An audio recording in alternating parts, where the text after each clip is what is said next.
Now, your hosts, Vicki Hyman and Erin Medley. Hello, and welcome to Remote Possibilities. I am Erin Medley, one of your hosts here in New York City, and the other host, Vicki Hyman, is in lovely Woodbridge, New Jersey. Oh, Vicki? It's gorgeous here. I have a view of the cemetery. I love it. You are missing so much here, Erin. I really am. I mean, my office view sucks. I have a view of the ice skating rink in Rockefeller Plaza. Oh, I'm so sorry. I'm so sorry. Sometimes I can see the trains go by. The freight train? Yes. Yeah. Well, this is, of course, your favorite weekly podcast, or so we hope, about television. Don't forget to follow us on Twitter at Remote Podcast, at @E_meds, and at Vicki High, VICKIHY. I think I sort of ate my words there. It's at Remote Podcast. I don't know what happened, but I wasn't speaking clearly. On today's show, lots of things to discuss. We have some TV news. We're going to talk about The Good Place finale, Riverdale, which is premiering Thursday, and TV shows we just can't quit. Even though we really, really want to. We really, really we just have to watch. Yeah. But let's get into our TV news, Vicki. So yesterday, it was announced, or Tuesday, I should say, it was announced by Netflix that they are rebooting Queer Eye for the Straight Guy. I'm excited. I mean, I think that the original Queer Eye, there was an element of what one of my friends calls lightning in a bottle, like you had with sort of Jersey Shore, where you had these like great personalities that made something that was probably a little bit, I mean, it's a makeover show that made it a little bit more than, with a hook, obviously, because you don't see What's the hook, Vicki? The hook, the queer hook. So I don't, it's going to be hard, I think, to sort of replicate that, but I really enjoyed the show. So I'm kind of, what? I think that the fact that it's going to be on Netflix helps it a lot. Like if it was being rebooted for broadcast, I don't know if it would work as well, but because it's being rebooted for Netflix, I think it could actually work. I think maybe it should go a little deeper because it is very like surfacely, like how you look and how you hold a wine glass. I'm not saying I want them to go into like the deep psychologies of their various straight guys, but I think it could be interesting. I'm intrigued. Well, what they say is that they're taking the new Fab Five to the red states. Mm-hmm. So that will be something. Yeah. I mean, but these are also people who agree to be on the show. So it's not, I mean, like, true. I think any like very retrograde attitudes will probably be hyped up for the show as opposed to, like on House Hunters where people really don't know which house they're going to pick, Well, no, we know that on House Hunters, they've already chosen their contract. Yes. So spoiler alert. Yes. All I'm saying is that like it's not like they're going to come across people who hate gay people because they would not agree to be on the show. I don't think. See, I don't know if that's the case because look at all those idiots who signed up for Raising the KKK or whatever the heck that show was that was canceled before it aired. Thank God. Exactly. I don't know. I don't think so. Well, the one thing to note about the new Queer Eye is that the original Fab Five are not involved. Yeah. Which is kind of sad. But you know what? They've all had really great careers post Queer Eye. Well, who hasn't? Well, Carson and Tom and Chopped Guy. Ted Allen? Ted Allen, thank you. They've all had great careers, but what have the other two done? Wait, Carson? Tom Felicia. Oh, Kieran and Jay Rodriguez. Oh, good for you. Yeah. Well, excuse me. I will say that I did write this story yesterday, so that's the only reason I remember. But Jay Rodriguez was a Broadway star. He was in Rent. Let's let that be noted. And who knows? He could have acted in Broadway shows after that. We don't know. No disrespect to Jay, but I mean, was he like a star of Rent? Like he was the celeb that went on for like 6 weeks? No. You were completely incorrect there. He played Angel. I'm just asking. For how long is my question? He was actually in Rent. He wasn't like the Joey Fatone in Rent. Okay. And yes, I did see Joey Fatone in Rent. I saw Rent 5 times. But anyway, and Kieran, poor Kieran. I don't know what he's doing, but he was the hair guy, so maybe he has a hair salon. Maybe he does. Success is defined differently for everyone. Okay, I've learned my lesson. I apologize, Erin. Oh, my God. All right. In other news, Lifetime released the trailer for Brittany Ever After, which is the Britney Spears biopic that is coming out in February, right? You're the one who wrote the news item, right? I did. No, that one I didn't write. But but I believe it is coming out in February. Did you watch it? I gave it a quick look-see. And Train wreck kind of like Lifetime classic, train wreck Lifetime movie. No real difference. I didn't feel like there was anything that sort of distinguished it from their Whitney or their Brittany Murphy. Oh my God, that Brittany Murphy movie was a mess. That was a complete mess. Yeah.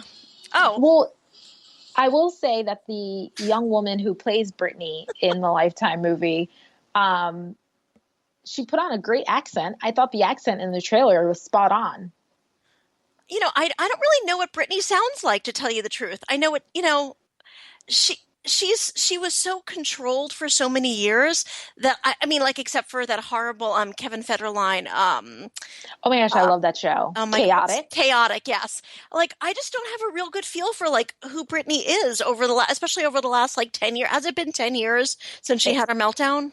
I think so. The Brittany of the last 10 years has been sedated. Mm-hmm. That's all you need to know. Yeah.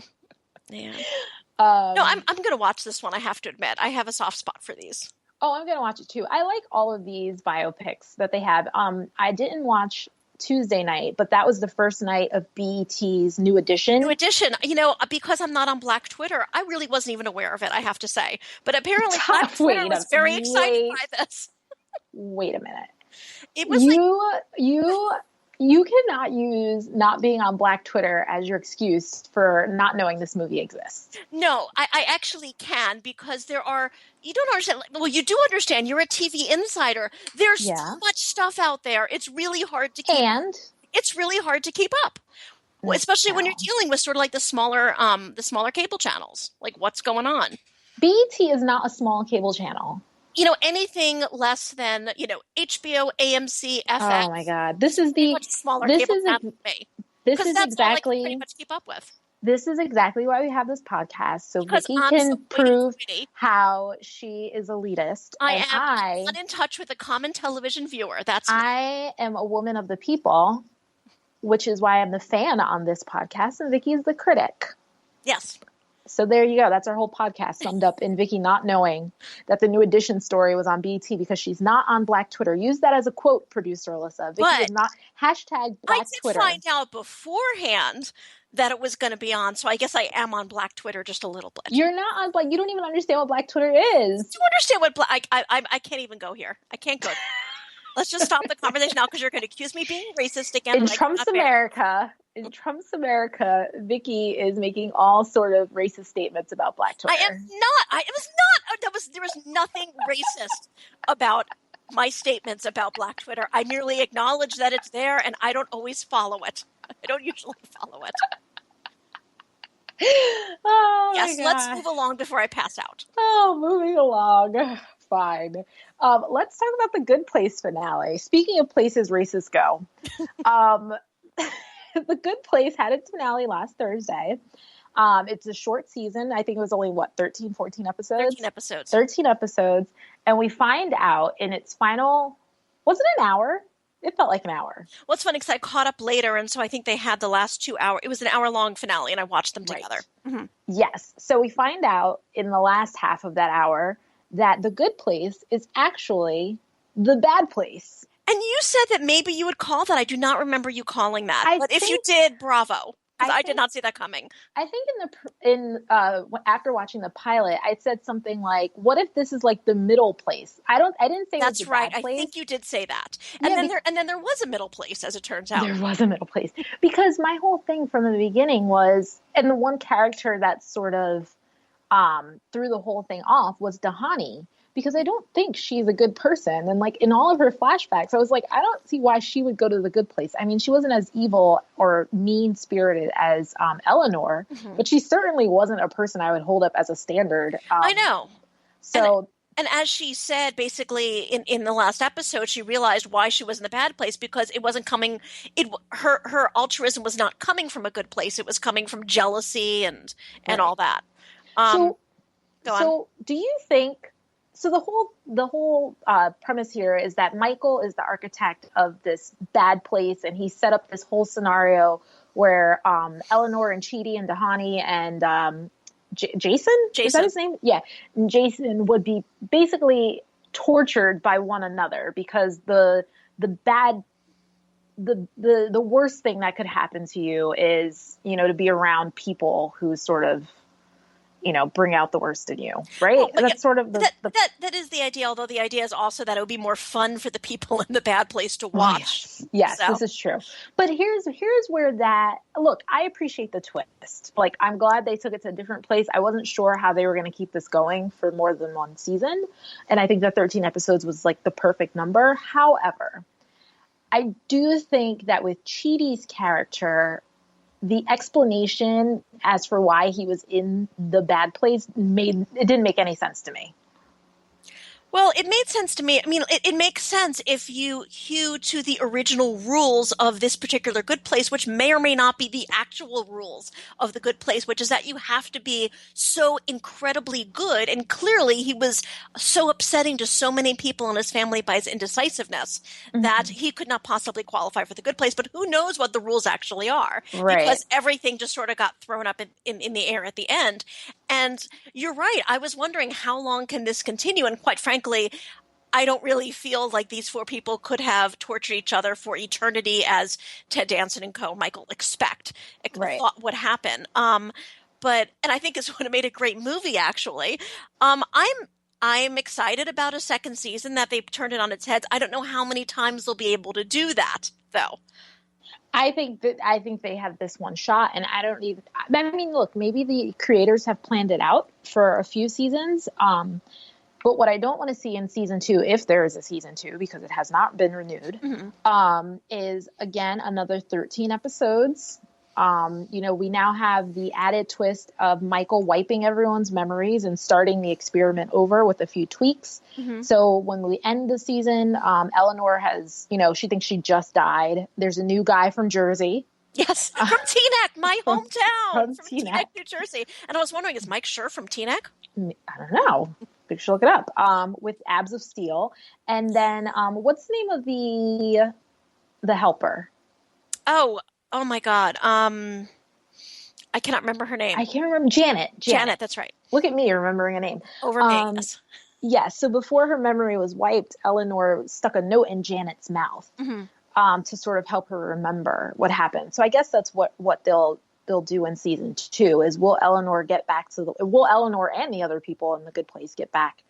Can you imagine a whole season of that, though? I can imagine like 3 episodes and then moving to like some sort of like, culmination of them trying to get to the good place or, whatever, ending the experiment. But, far be it for me to second guess the good place because, they got me this far and I was genuinely surprised and pleased by the finale, by the twist. I agree. And you know how I felt about the show in the beginning. I was not in. And then I watched 4 episodes in a day and I was like, all right, I'm back in. And every episode was fresh and new and it didn't feel stale. And I think that, they could do something good or great in the second season if it happens. Let's hope it happens. We'll have to see. Yes. So another show that has piqued my interest. And yours hold as on. Has it twin piqued your interest? But pun intended, is Riverdale, premiering on the CW Thursday night. It is a take on the Archie comics, but really, other than the names and the likenesses, there's nothing happening that is similar to the Archie comics. I don't know about that. I really feel like there's, Archie was kind of like little morality plays and, and teenage, and like it helped define teenage tropes. I mean, this guy's been around since the 1940s. So like the high school Letterman jackets and, the jalopies and the love, all this stuff, it defined the idea of like the all-American teenager. And what they're doing here is that they are paying homage to that. There is a lot of morality here. You have, I really feel that the people at the core of this, Betty, Veronica, and Archie, maybe even Jughead, are good people trying to make the right decision. So I feel like that is very true to Archie. But that being said, you and I both love the comics, and I love what they did to the characters, like these little, like, sort of twists they gave almost everybody that that are like weird but make sense. Mostly, I should say mostly. I'm not crazy about the Miss Grundy tweak. Yeah, neither am I. And we're going to be spoiler free. Vicky and I have both watched episodes. Vicky, you've seen 2, and I've watched 4. So I've I'm a seen little. 3. I watched You've seen the 3? third one last night. Yeah. Oh, okay. So, well, something happens in the 4th one. So just FYI. You told me that, and I was like, oh, I want to watch it, but I also want to go to sleep. Well, you can watch it at your desk. That's true. It's not like there's work to be done. Not like it's work to be done. Exactly. So there is a mystery component. I think that's fair enough to say. A Twin Peaksian one. Well, I mean, I don't think it's a spoiler to say that there is a death of a popular high school student. No, that's not a spoiler. Mystery behind his death sort of drives most of the action, although there are many, many subplots, many mysteries beneath the surface, as in Twin Peaks, although there are perverse elements to Riverdale, it's not as weird crazy as Twin Peaks was. Right. And will be again. There are a lot of twists and storylines and characters. And you know how I am about remembering names of characters. Although the beauty of the show is that I was a huge fan of the Archie comics as a kid. So I can remember the names of these characters, most of them. Yes, there are a few. Actually, I shouldn't say there are new ones. Like there's a gay best friend character, Kevin, who actually was introduced to the Archie comics a few years ago, the first openly gay character in the Archie universe, and he's transplanted here as well, and I really like him. Yes, I like him as well. There are a lot of steamy scenes happening on this show. Oh, while we're talking about things that we like, I want to talk about one thing that I dislike. Mm-hmm. I dislike Jughead as the narrator. Okay, why? Because we don't need voiceover on this show. Do you think it adds something? Well, I quibble with Jughead's.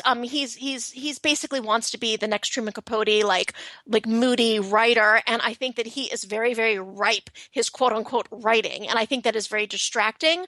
But I do not mind him as somebody who is, it's kind of a noir element. This is somewhat of a noir, and I'm not generally bothered by it. I'm more specifically bothered by it. So this show is on the CW, and that reminds me a lot of Gossip Girl, which I'm sure you did not watch. I didn't watch, but I know there was also a mystery narrator of that. Correct. Except in this case, it's not a mystery. Like, we know that Jughead is the narrator. Yes. But it reminds me a lot of that, and I couldn't get that out of my head. And then it got me thinking some thoughts about the mystery that I didn't necessarily want to think because I feel like it's ruining the experience for me. Like what? Now, having not watched Gossip Girl, you have no idea what I'm talking about, and I don't want to say it because then it's sort of spoilery. Okay, so don't say it, I guess. Yes, I know, but if for people who have watched Gossip Girl, you know what twist I'm talking about, and Vicky, I will tell you off air. Okay, thank you. So also on the show, Luke Perry as Archie's dad. And Machen Amick, is that how you say her name? From Twin Peaks, plays Betty's mother. Yes. And there is actually sort of a layer of adult drama. There are relationships between them. There's like possibly a conspiracy. I'm not really sure where that's going. And I thought it was interesting that they have these sort of adult things, although what I was more drawn to as an adult who's probably as old or older than Luke Perry, I'm more drawn to the high school stuff. You think you're older than Luke Perry? How old is he? Luke Perry's like 50. Is he 50? Okay. I think so. Okay, I'm getting up there on Luke Perry. Let me say that. So I found the high school stuff much more interesting, and I have to say that I liked Archie, but I found his particular storyline like kind of icky and a little bit boring, and I loved Betty and Veronica, and I love what they're doing by making Betty and Veronica sort of true friends as opposed to just rivals for Archie's affections, like making Archie the center of their universe. You're having Betty and Veronica having sort of standalone stories and building like what feels to me like a real relationship, a challenging relationship. I'm loving that. How did you feel about that? I agree. I like it a lot. And I really like the Veronica character. Mm-hmm. We can talk about the Betty character after a couple episodes because I have some thoughts on her that I don't The want to third say. episode, right? I mean, like so many, like the third episode, the fourth episode, like Okay. Betty. Yeah, Betty is a character we will be I discussing. was a little taken aback by the third episode. Let's just put it out there. I completely agree. But no, I do think that they have a great friendship. And what I like most, I mean, everybody knows, or everyone who's followed Archie knows that Betty and Veronica have this rivalry and they both are interested in Archie. And they sort of dispel that in the first episode after, or maybe the second episode too. Mm-hmm. Now they're all blending together. And it becomes much less about their fighting over Archie and more about their friendship and supporting one another. And I like that a lot. Yeah, without being too rah-rah, go girl kind of way. Correct. I just really liked it. I liked great. it too. I think we should talk about it every week because there is a mystery, and unlike Quantico, we genuinely want to know who. Oh, Quantico. What happens with this mystery and where it goes. So we'll talk about Riverdale again next week after the premiere so we can be a little more free to discuss what happens. So finally here on today's episode, we are going to talk about TV shows we just can't quit. Now, Vicki, you have one of those shows that you're currently watching that I totally bailed on. Oh my God. Well, I said I bailed on it and then I went back to it. I'm horrible. I'm a terrible person. It's The Affair on Showtime, which I really liked the first season. Mm-hmm. I was not taken at all with the second season. It's back. I think it's been renewed for a fourth season, if I'm not mistaken. Has. Oh my gosh. I think the issues that we've talked about before is that even though it is well acted and fairly well written, some of the characters are just like, especially Noah. I mean, the character of Noah Saul, so incredibly flawed, so hard to be engaged with because he's so repellent. I think I watched all of the second season. I watched the first episode of the third season. I was like, forget about this. And then I sort of started hearing a few things. And then I started watching a few episodes here and there. I have not watched every single episode, but I've kept up. And then in last week's episode, they kind of threw a bomb. And then I was equally intrigued by and frustrated by. I will tell you what the bomb is since it's on Sunday. Tell me because I'm not watching. Okay, so the third season takes place 3 years later. Noah Soloway has served 3 years for, I guess, manslaughter or something in his involvement with Scotty's death, which actually Helen caused. And Helen finally admits that this week to her family, to her parents, who are back together. And they hustle her into a panic room that they have that she locks them in and leaves, and she's trying to confess all over the place. She doesn't actually do it, but everybody in her immediate family now knows that she actually played that role, and she's been driven a lot by guilt. But the Noah story is so insane. So he thinks he's been stalked this entire season by Brendan Fraser, who played a correctional officer at his institute, who we'd seen torturing him and doing various gross and terrible and physically, abusive things to him. And we think that he's the guy who stabbed Noah in the neck at the end of the first episode, I think, and left him bleeding on the floor. It turns out that he's basically a figment of Noah's imagination. What? Yes. I mean, Brendan Fraser, the actor, he was a correctional officer, but Noah has been imagining all the things, and Noah stabbed himself in the neck because he has buried all this trauma about, get this, somehow playing a role in his very troubled mother's suicide, maybe by swapping out her pills. We don't really exactly know because he's an incredibly unreliable narrator now. But anyway, we realize in the third season, after 2 seasons exploring this man's pathos, that there's an even deeper layer of this man's pathos. Why are we now just coming into this in the third season, which sort of just reeks of this thing should have ended in the first season. Okay, it just should have been different perspectives playing out an infidelity. And now I feel like they're just throwing stuff at the wall in an attempt to keep this thing on the air. And yet it's still very well acted, and it's still very well written, and it's still weirdly compelling. And I hate myself for watching it. So after the season premiere, where I said I was done, I still recorded the first couple episodes, or first few. I went back to watch the second episode, and when the narrator was the teacher woman, Yes. the French teacher, I was like, nope. Yeah. I didn't even finish watching it. I was like, why are we introducing another narrator, especially someone I do not care about? I did not like her at all. I'm sorry, can I just mention something? Another thing that's aggravating to me about that show is that partly set at a college that may or may not be Princeton. He lives in a terrible apartment that that's Livingston. Like Livingston is like, truly crappy student apartments. But anyway, the characters, you saw this, I know, because one of the co-stars is the woman who played Hallie on Parenthood. They are so annoying. All the college students are so incredibly annoying, and listening to their conversations, you just want to smack them. So that's not what I'm talking about when I'm talking about good writing. Let that be said. Go on. Or good acting.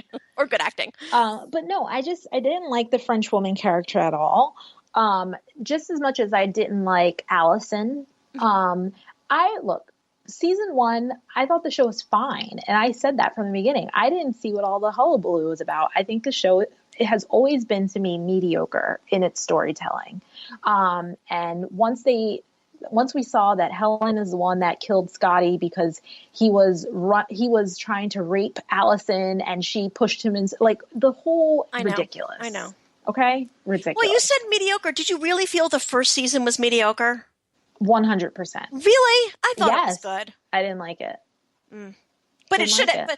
But it certainly got a lot worse. Let's just say that. Oh, yes. And I can't believe they picked it up for a 4th season. It's crazy. Well, people must. Someone's watching. Vicky's watching. Yeah. So what is yours? Quantico. Really? Oh my God! I think I've watched like 1.5 episodes this season. Oh no, I'm still watching. How? I have no idea what's happening, but I'm watching. Is it just because you want to pick up beauty tips from Priyanka Chopra? If only we could all have hair like Priyanka. And lips. I guess because I'm a sucker for a show that has a mystery. And at a certain point, like, I want to know what's happening. So I keep watching and find out. But you don't find out. So correct. Why don't you quit? I don't know. It doesn't seem like you're getting what you want out of there. Like, at least I know what I'm getting. What are you getting out of Quantico if you never find out what the hell is going on? Nothing. Okay. I don't know. It's just to look at pretty people. Yes. I mean, everyone on that show is gorgeous. Yes. And they're often naked, so that's good. Okay. But I can't quit Quantico. What else are you watching that you just can't give up? Well, I mean, my classic is Project Runway, which I always say, and I've written like a story about saying that's it, I'm done. But not Project Runway Junior.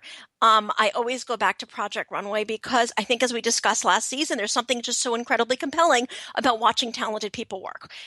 So my solution to Project Runway, though, is to watch it on fast forward.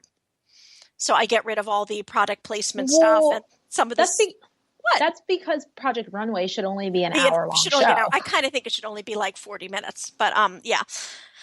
Well, it is 40 minutes without commercials. I think an hour episode is still too long, but I don't think they could fit everything into half an hour.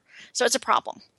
So I guess Project Runway is my other show, but quite frankly, there are so many shows out there that I can't even get to, and shows that I really like that I review the first 2 or 3 episodes that I can't even keep up with. So it's not really an issue for me except for The Affair. And maybe it's because on Sundays, there ain't a whole hell of a lot to watch anymore.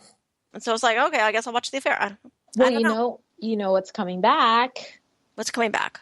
The Leftovers. Oh, but not until April, the end of April. And I think it's a shorter season. I know. And it's the final season. Yes, I am very excited about that. We all know it's like probably, I think it's in my top 5 shows of all time. Oh my God, I completely agree. Now remind me, because I was thinking about this last night, because they did release a teaser where it says the end is near. Mm-hmm. Was that on last year or was that on in 2015? It wasn't on at all in 2016. It was okay. Yeah, it ended last season 2015. Because I was thinking about it and I was like, how come this didn't make anyone's best of list? Because it wasn't on. I was wondering that myself, and I'm like, what? And Fargo wasn't on last year either. So those are like my 2 favorite shows of 2015. Wait a minute. Fargo wasn't on in 2016? No, because it would have made my best of list, I'm sure. No, it was not on. It was 2015. Wow. 2016 just really flew by. Because Noah Hawley is like, he's man in demand right now, and he's actually behind Legion, which is coming up on FX, if I'm not mistaken, which is one of these sort of X-Men adjacent TV shows. Did I tell you that I ran into him at the TCA, and I totally blew off an interview with him because he does not look anything like the Dan Stevens of Downton Abbey. And so I'm talking to Justin Kirk, who's on APB, which I haven't even watched yet, but it looks, quite frankly, pretty bad. And I'm like I'm like talking to Justin Kirk at one of the cocktail parties. He's like, "Oh, have you met my friend Dan Stevens?" I turn around, I'm like, "Hi." And I turn back to Justin Kirk. He doesn't look anything like Matthew Crawley. No, you did not tell me that story. No, sorry. Blew off Dan Stevens. I know. Anyway.